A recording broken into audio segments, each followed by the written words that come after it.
오늘 우리가 함께 읽는 말씀 이사야서 23장 말씀, 여기에서도 이방 나라에 대한 심판 예언 말씀이 계속 주어집니다. 길게 주어지는 이 내용들을 우리가 쭉 살펴오면서 하나님께서는 언제나 자기 백성들을 돌보시고 이방의 모든 나라의 흥망성쇠도 주관하시는 분이시다라는 사실을 분명히 깨우쳐 주십니다. 하나님의 백성들을 양육하고 하나님께서 약속하신 그 구원의 역사를 이루시기 위해서 주변의 모든 나라들을 하나님이 사용하신다라는 사실을 우리가 이 말씀을 통해서 다시 확인하게 됩니다. 오늘 우리가 읽는 이사야서 23장의 내용은 두로와 시돈에 관한 예언 말씀이 주어집니다. 이 두로에 대해서는 우리 베니게라고 하는 베니게의 주요 해상 도시라고 볼 수 있는 곳입니다. 해변가 옆에 위치하고 있는 이 도시이기 때문에 고대로부터 이곳은 상업이 아주 발달하게 되는 데 있어서 큰 역할을 감당했던 도시입니다. 무역을 통해서 많은 부를 축적하고 많은 영광을 얻는 도시, 그것이 두로, 또 우리가 시돈이라고 하는 곳, 시돈의 상인들이라고 하는 표현도 본문 속에서 나타나는데요. 이들은 무역을 통해서 참으로 많은 부와 영화를 얻었던 그런 도시임을 우리가 알게 돼요. 오늘 우리가 읽는 이 말씀의 내용에 대해서도, 내용 속에서도 보게 되면 이 두로에 대해서 어떻게 표현을 하고 있는가 보면요. 3절 말씀에 보면은 열국의 시장의 역할을 감당했다, 이렇게 말합니다. 모든 나라들이 이 도시에 어떤 산물들, 그런 것들을 가져와서 이곳에서 거래를 하게 되는 그런 곳이었음을 알려줍니다. 사람들이 곳곳마다 모여드는 곳이기 때문에 거기에는 희락의 성이라 하는 그런 별칭이 붙기도 했습니다. 7절 말씀에 보면은 희락의 성, 이런 표현으로 되어 있어요. 이어지는 8절 말씀에 보면은 면류관을 씌우던 자요. 해상 무역을 통해서 많은 사람들에게 부를 가져다 주기도 했던 그 도시이기 때문에 이렇게 표현하는 말이 될 겁니다. 그 상인들은 고관들을, 그 무역상들은 세상의 존귀한 자들이었다. 이렇게 이 두로의 명성에 대해서 오늘 우리가 이 말씀 속에서도 확인이 되고 있다 하는 겁니다. 그렇게 화려한 명성을 가지고 있는 그 도시에도 하나님의 손길이 닿게 되면서 그곳에 패망의 소식이 전해지게 되고 있다는 거죠. 그 일로 인해서 그것으로 그 도시를 중심으로 무역을 하면서 이익을 남겼던 주변의 모든 이런 무역하는 이런 나라들이 그것으로 인하여 큰 충격을 받게 될 것에 대해서 여기 예언의 말씀에서 알려주고 있습니다. 하나님께서 그들을 향해서 행하시는 일들에 대해서 표현한 말씀을 한번 보시면은 9절에 이렇게 표현하죠. 만군의 여호와께서 그것을 정하신 것이다. 모든 누리던 영화를 욕되게 하시며 세상의 모든 교만하던 자가 멸시를 받게 하였다. 이렇게 표현을 했습니다. 11절 또 12절 말씀에서 하나님께서 바다 위에 그의 손을 펴서 열방을 흔드셨다. 여호와께서 가나안에 대하여 명령을 내려서 그 견고한 성들을 무너뜨리게 하셨다. 이렇게 말합니다. 그러면서 하시는 말씀 12절 중간에 보면은 희락이 없으리니 일어나 기띔으로 건너가라. 거기에서도 내가 평안을 얻지 못하니라. 이렇게 말씀하셨다라고 전달을 해주고 있습니다. 하나님께서 그 화려한 명성을 가지고 있었던 그 해상의 도시를 하나님께서 이렇게 정하셔서 그들을 패망케 하신다라는 말씀을 예언하고 있다는 것을 보게 됩니다. 그런데 그것으로 끝이 아니라 하나님께서 또다시 그 나라에게 하나의 기회를 주실 것을 약속하시는데요. 15절부터 마지막 절 내용에 보면은 그런 내용이 소개가 됩니다. 15절 보시면은 그날부터 두로가 한 왕의 연한같이 70년 동안 잊어버린 바 되었다. 패망에서 지나가는 시간을 말하는 겁니다. 70년 이야기하죠. 70년이 찬 후에 두로는 기생의 노래같이 될 것이고 잊어버린 바 되었던 너 음녀여. 그러면서 그들을 하나님께서 돌보신다라는 말씀을 전달해 줍니다. 17절 보면 70년이 찬 후에 여호와께서 두로를 돌보실 것이다. 아수르 나라가 흥했던 것을 우리가 잘 알죠. 그런데 이 아수르 나라를 바벨론이 일어나면서 그 아수르를 패망시킵니다. 그리고 나서 유다 나라도 결국 이 바벨론 나라에서 패망을 당하게 되면서 소위 바벨론 70년 세월이 시작이 되죠. 그리고 70년이 차게 되니까 이 바벨론 나라가 메대와 바사 나라에 의해서 패망하게 되는 겁니다.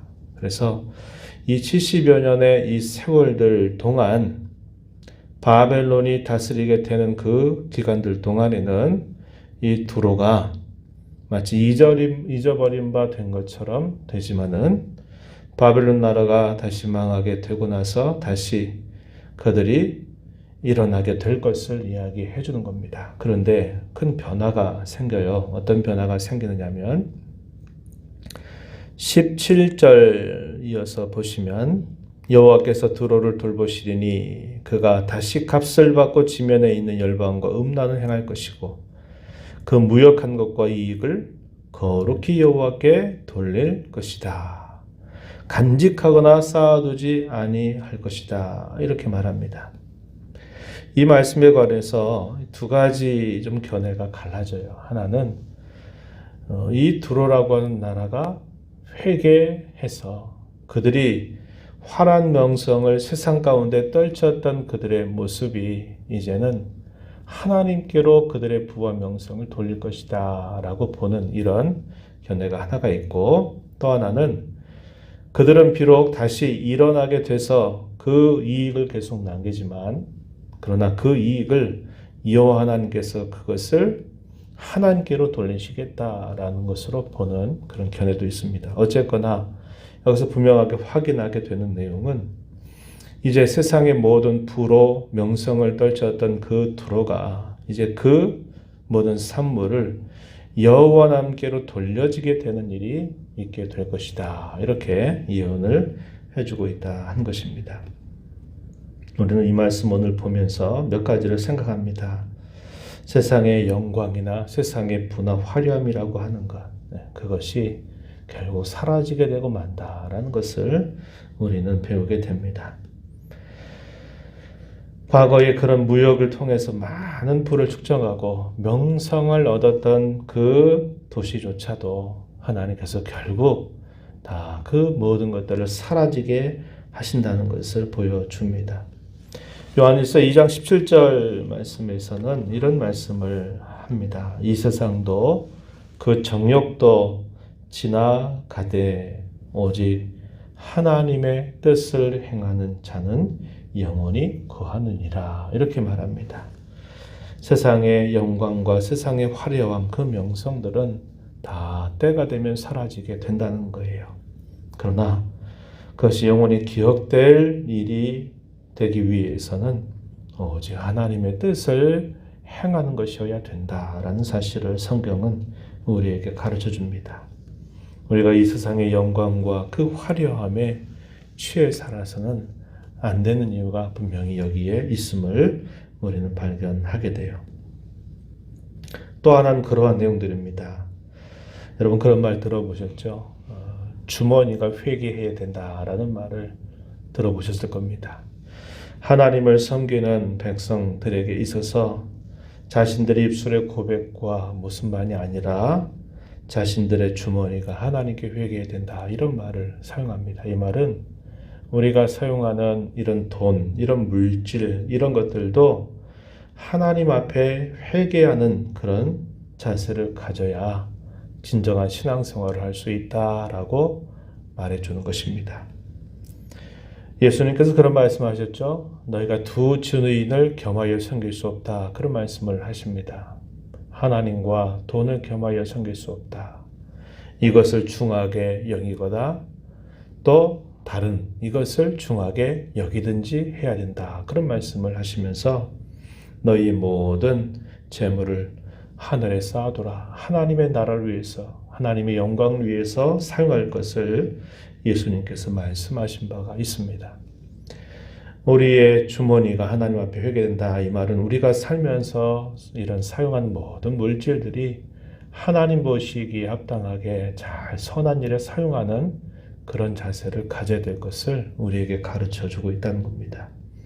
우리가 하나님 앞에 드리는 헌금만이 하나님의 것이다 이런 생각을 하면 안 됩니다. 우리가 드리는 11조는 하나님께서 이 모든 것을 주셨다는 것에 대한 고백을 담아 그 중에 10분의 1을 하나님 앞에 구별해 드리는 것일 뿐이지 10분의 1이나 하나님께 드리는 것만 하나님의 것이고 나머지는 내 것이다 이렇게 성경 우리에게 말하지 않아요.